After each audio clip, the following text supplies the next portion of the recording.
I won't keep you guys waiting. Sylvanas, Bolvar, Jaina, and Thrall voice lines in Sanctum of Domination raid. If there's not enough spoilers in here, I'm gonna be pissed. I sense it too. Very clever, Anduin.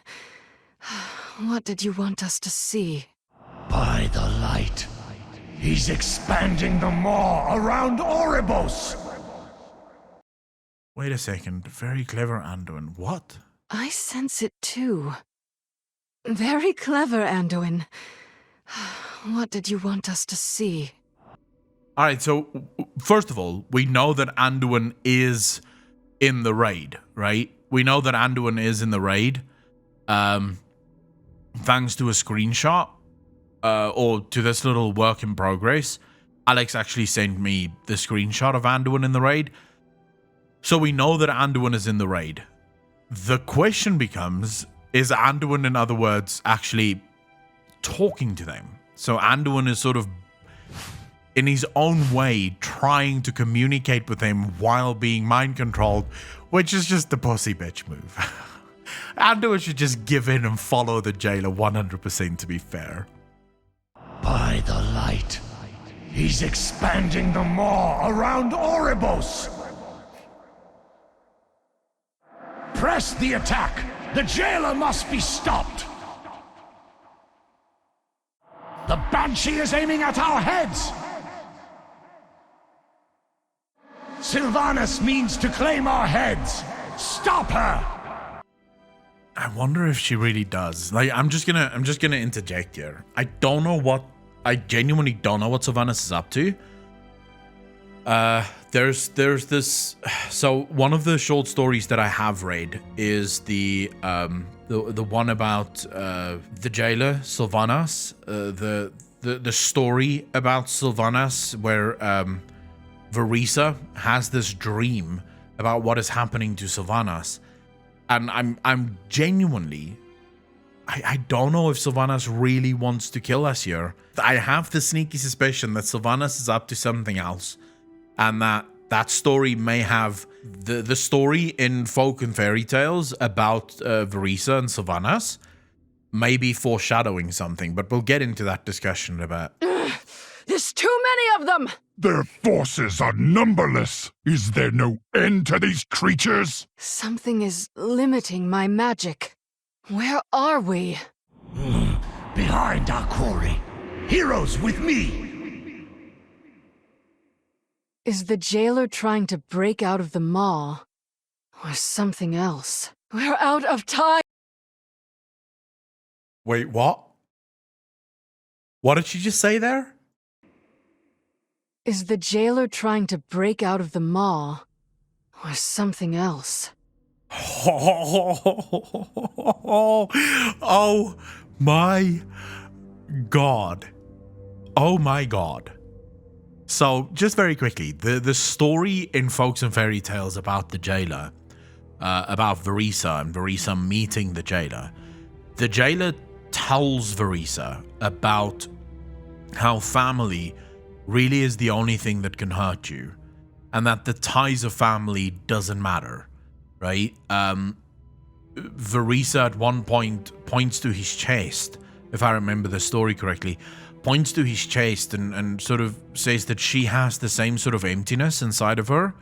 And Zuval tells her everyone does. His is just easier to see.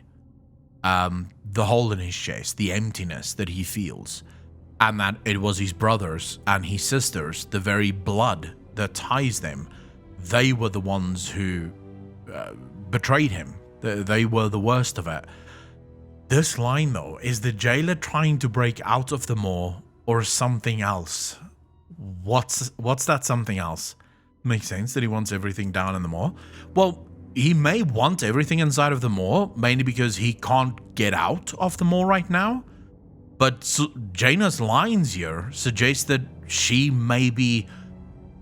has a sneaky suspicion that he might be doing something else. Is the jailer trying to break out of the maw? Or something else? Obviously, right? He is, at this point, still stuck within the maw, right? He still can't leave the maw, obviously. So it makes sense that he would be pulling everything else into the maw with him, because that's where he's stuck. He can't leave. And the only way he can actually fight anything is if they're in the maw with him. So let's keep listening and see what happens next. Or something else. We're out of time! Oribos is being enveloped by the maw! Hold them back a little longer! Vulpin, I don't necessarily think that explains the original line. Yes, as I said already, we know that the jailer is dragging everything into maw. We saw it with Korthia. What did he do with Korthia? He pulled Korthia to the maw. Why? Because he can't leave. He can't escape. So the only way for him to get influence is to bring these things to the very realm. Remember what the Primus said. The jailer over time managed to turn his chains into a weapon. He's using his chains to pull the whole of the Shadowlands to his realm, where now he does have that influence. It still does not explain why he was banished. We discussed that the other day, right? They banished him because he believed the sigils to be keys to unlocking knowledge. What knowledge? What was this knowledge that he was after, right? On all the Shadowlands, well, right now, yes, because he still can't get out. So right now, I do think he would want to pull everything into the maw, because at least in the maw, he can move freely. Hold them back a little longer! The portal's nearly open! It's done! Hurry! Fall, hero! Fuel for the maw! You always were weak! Your crusade ends here, Banshee! Oh. It's a bit of a flashback. Your crusade ends here. Isn't that the lines that were said to Arthas as well? Your crusade ends here. Or was it Arthas actually that said it?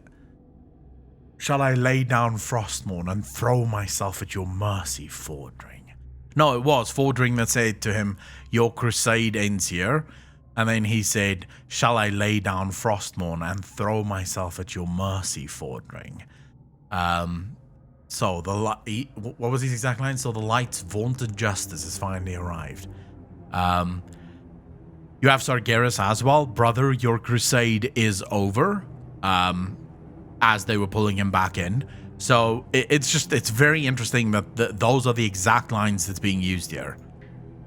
Your crusade ends here, Banshee. This time you'll lose, Sylvanas. This time? Sylvanas! Give Anduin to me! You don't have to do this! Surrender! Yield, Sylvanas, for Sourfang! For the Horde! I shattered your throne. Now I'll break you.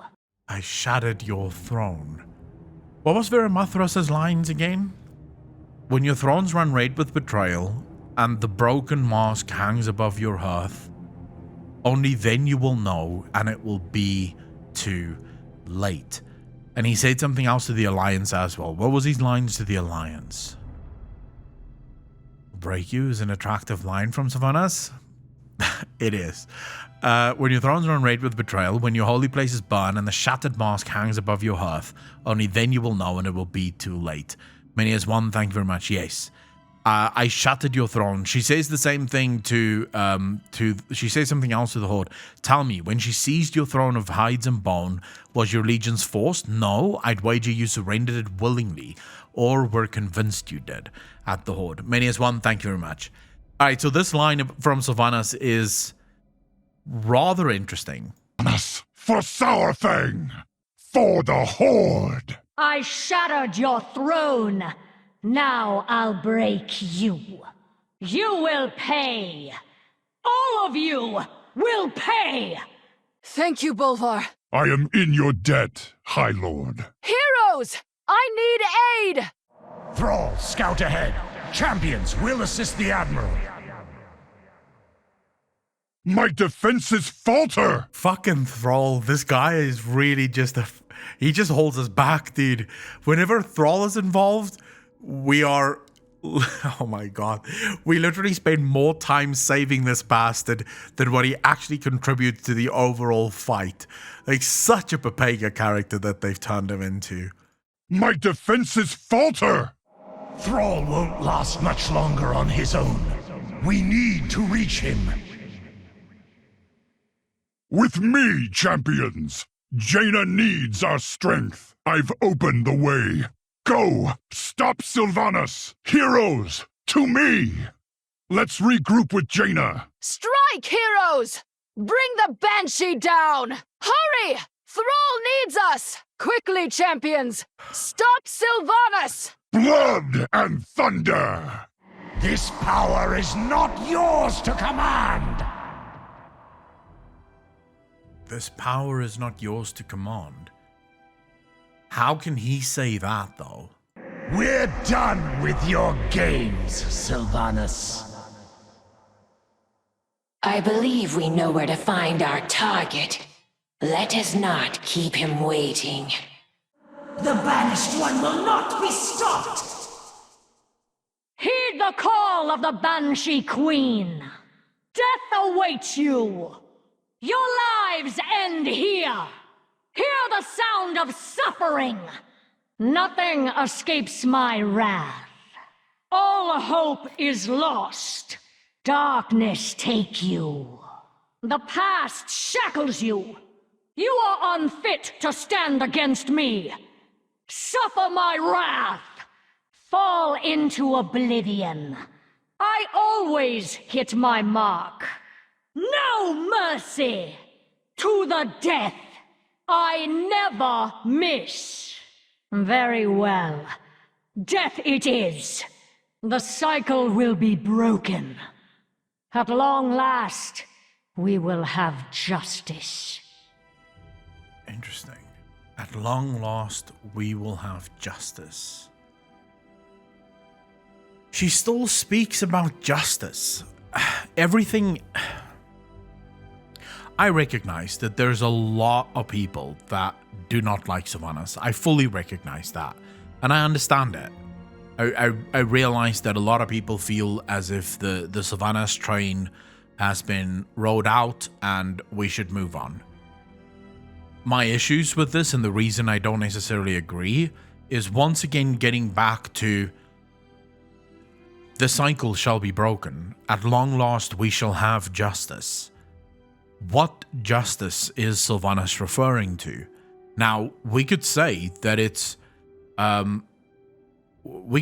obvious, right? That the justice that Sylvanas wants is ultimately down to the Shadowlands and how the Shadowlands is set up. In her cinematic with Anduin, she makes it very clear, right? Even once you die, everything that you do in life is predetermined by forces far above your kin, right? But then once you die, those forces just continue to sort of decide your life for you. You don't get to choose. You don't get to make your own decisions. Everything is sort of predetermined, and once you die, that predetermination just continues. There is no justice. There is no freedom. Right? So at the end of the day, that sort of becomes the thing that we have to unpack here. Because yes, we could argue that, well, that's obvious. That's what Sylvanas wants. But that does not tie back into the jailer. A couple of days ago, we discussed why the jailer was banished. And we discussed how, or at least to what extent, they banished him. We still do not know what those keys were. I think from a key perspective, very clear, the keys were given to them by the first ones. Now, I would actually argue that the keys were given to them by the purpose. The question that I have, the main thing that sort of stands out to me is the purpose. Now, if you guys remember, when did we make this video? This was a long time ago, actually. We made a video about the purpose. And I said, I don't think the purpose is a document I don't think the purpose is a set of rules. I think the purpose is a thing. It's a being. It's a creature. How many people in chat agree with this estimation of mine? I think the purpose is the first one. I think it is the purpose that gave them the sigils. The sigils that signify the sort of roles that their realms would play within the Shadowlands. For Zuval, however, these roles may have seemed arbitrary, may have seemed almost conflicting. Now, I have another thing that I want to discuss with you guys, just sort of on the nose of it. I wonder, yeah, we're gonna get into another discussion.